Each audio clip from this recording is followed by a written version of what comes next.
Master minds సంస్థ MEC pro CEC pro course ప్రవేశపెట్టామని master minds అధినేత మోహన్ అన్నారు.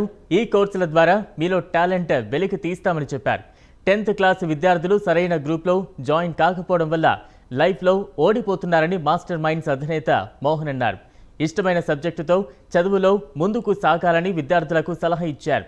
మీ పక్కన వాళ్ళు జాయిన్ అయిన గ్రూప్లో ఇష్టం లేకపోయినా జాయిన్ కావద్దని తెలిపారు.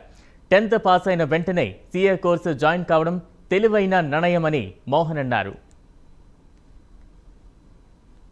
అవకాశం ఇచ్చిన ప్రైమ్ 9 న్యూస్ యాజమాన్యానికి ముందుగా ధన్యవాదాలండి. నేను మీ మాస్టర్ మైండ్స్ మోహన్ని. 10th క్లాస్ కంప్లీట్ చేసిన విద్యార్థులందరికీ శుభాకాంక్షలు. 10th పాస్ అయిన చాలామంది విద్యార్థులు మీకు తెలుసా జీవితంలో ఫెయిల్ అవుతున్నారు. ఫెయిల్ అవ్వాల్సిన అవసరం లేని పిల్లలు వీళ్ళందరూ. ఎందుకు ఫెయిల్ అవుతున్నారు? ఇంటర్లో సరైన గ్రూప్ సెలెక్ట్ చేసుకోకపోవటం, ఎంపిక సరైన గ్రూప్ సెలెక్ట్ చేసుకోకపోవడం. చూడండి, 10th క్లాస్లో మీకు గ్రూప్స్ ఉంటాయో ఉండవు కదా, మరి ఇంటర్లో మీకు గ్రూప్స్ ఉన్నాయి. ఎంపీసీ అని, బైపీసీ అని, ఎంఈసీ, సిఈసీ అని. ఎందుకని మీరు పెద్ద పిల్లలు అవుతారు. మీ ఇష్టాలను బేస్ చేసుకొని, అంటే మీ ఇంట్రెస్ట్ని బేస్ చేసుకొని, మీ కెపాసిటీని బేస్ చేసుకొని గ్రూపులు సెలెక్ట్ చేసుకుంటారని మీకే అవకాశం ఇచ్చారు. కానీ చాలామంది ఏం చేస్తున్నారు, మీ కెపాసిటీ ఏంటో మీరు అంచనా వేసుకోకుండా బ్లైండ్గా ఎంపీసీ బైపీసీ సెలెక్ట్ చేసుకున్నారు. ఇంకొన్ని ఇళ్లలో ఏం జరుగుతుంది, పిల్లలకి ఏది ఇంట్రెస్టో అది పట్టించుకోకుండా పేరెంట్స్కి ఏది ఇంట్రెస్టో దాంట్లో జాయిన్ చేస్తున్నారు.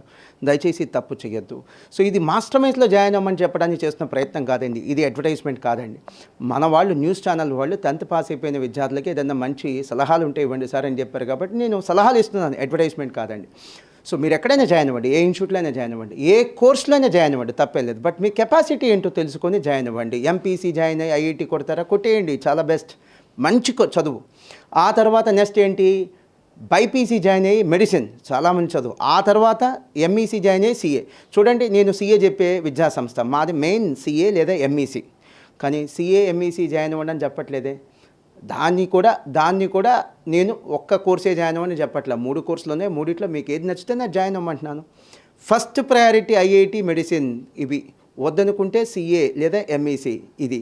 కానీ ఎప్పుడు వద్దనుకోవాలి, ఎప్పుడు సెలెక్ట్ చేసుకోవాలో మీకు ఒక చిన్న ఇన్ఫర్మేషన్ చెప్తాను నేను.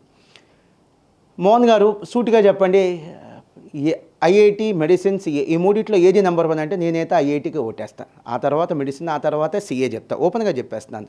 కానీ ఐఐటి, మెడిసిన్ జాయిన్ అయ్యే పిల్లలు తెలుసుకొని జాయిన్ అవ్వండి. ఏం తెలుసుకోవాలి సార్? ఐఐటి ఎగ్జామ్ రాసిన వాళ్ళు దేశవ్యాప్తంగా 10 లక్షల మంది ఉన్నారు. 10 లక్షల మందిలో సీట్ ఎంతమందికి వస్తుంది? గట్టిగా 12,000 మంది. అంటే 100లో ఒకరికి ఛాన్స్. నువ్వు 100లో ఒకటిగా నుంచునే కెపాసిటీ నీకుందా? ర్యాంక్ కొట్టే దమ్ము నీకుందా? వెళ్ళు, ఐఐటికి వెళ్ళు, ఆల్ ద బెస్ట్, సాధించు. లేదా మెడిసిన్ తీసుకోండి. మెడిసిన్లో ర్యాంక్ కొట్టాలి అంటే మన నీట్ అనే ఎగ్జామ్లో ర్యాంక్ కొట్టాలి, అంతే కదా. నీట్లో ఎంతమంది రాస్తున్నారు సార్? లాస్ట్ ఇయర్ 2022లో నీట్ ఎగ్జామ్ రాసిన వాళ్ళు 18 లక్షల మంది. 1,00,000 సీట్లు కూడా లేవు. 1 lakh సీట్స్ కూడా, ఎంబీబీఎస్ సీట్లు కూడా లేవు. నిజంగా నీకు ఆ పోటీ ఓవర్కమ్ అవుతాను సార్, నేను ఆ పోటీని తట్టుకుంటాను, నేను ఎట్టి పరిస్థితుల్లో ఆ పోటీని తట్టుకొని నేను సీట్ సాధిస్తానంటే వెళ్ళు, మెడిసిన్కి వెళ్ళు. కానీ జరుగుతుంది ఏంటి, చాలామంది విద్యార్థులకి దీని గురించి అవగాహన లేకుండా బ్లైండ్గా ఎంపీసీ అనో బైపీసీ తీసేసుకొని ఆ తర్వాత ఈ పోటీలో తట్టుకోలేక, ఈ యొక్క ర్యాంకులు సాధించలేక డీలా పడిపోతున్నారు. ఆ తర్వాత సాధారణ కోర్సులు అయినటువంటి డిగ్రీ, బీటెక్ లాంటి కోర్సులు జాయిన్ అయిపోతున్నారు. నేను ఎందుకు సాధారణ కోర్సులు అన్నానంటే డిగ్రీ తక్కువ, బీటెక్ తక్కువ అని చెప్పట్లేదు. ఐఐటీతో పోలిస్తే తక్కువ, మెడిసిన్తో పోలిస్తే తక్కువే కదా. అలాంటి కోర్సులు జాయిన్ అయిపోయి కాంప్రమైజ్ అయిపోతున్నారు. అందుకని ఇప్పుడే తెలివైన నిర్ణయం తీసుకోండి. 10th పాస్ అయిన వాళ్ళు ఇప్పుడే తెలివైన నిర్ణయం తీసుకోండి. మీ కెపాసిటీని బట్టి మీరు కోర్సుని సెలెక్ట్ చేసుకోండి. సీఏ, సీఎంఏ అంటారా? అసలు ర్యాంకులు గోలే లేదు ఇక్కడ. ఇది చాలా ఈజీ బాబు, రండి అని నేను చెప్పినా నమ్మద్దు, ఎవరు చెప్పినా నమ్మద్దు. ఇది ఐఐటి కంటే ఈజీ, మెడిసిన్ కంటే ఈజీ, సీఏ, సీఎంఏ కంటే బీటెక్, బీకామ్ కంటే కొద్ది కష్టం. ఇది ఐఐటి కంటే ఈజీ, మెడిసిన్ కంటే ఈజీ, బీకామ్, బీటెక్ కంటే కష్టం, అంటే మధ్యస్థంగా ఉంటుంది. అది బేస్ చేసుకొని ఈ కోర్స్కి రండి. ఈ మధ్య నేను ఒక ట్రెండ్ గమనిస్తున్నా. 10th అయిపోయిన వాళ్ళలో మాకు ఇంజనీరింగ్ వద్దు, మెడిసిన్ వద్దు, సీఏ కూడా వద్దు అనే పిల్లలు ఉన్నారు.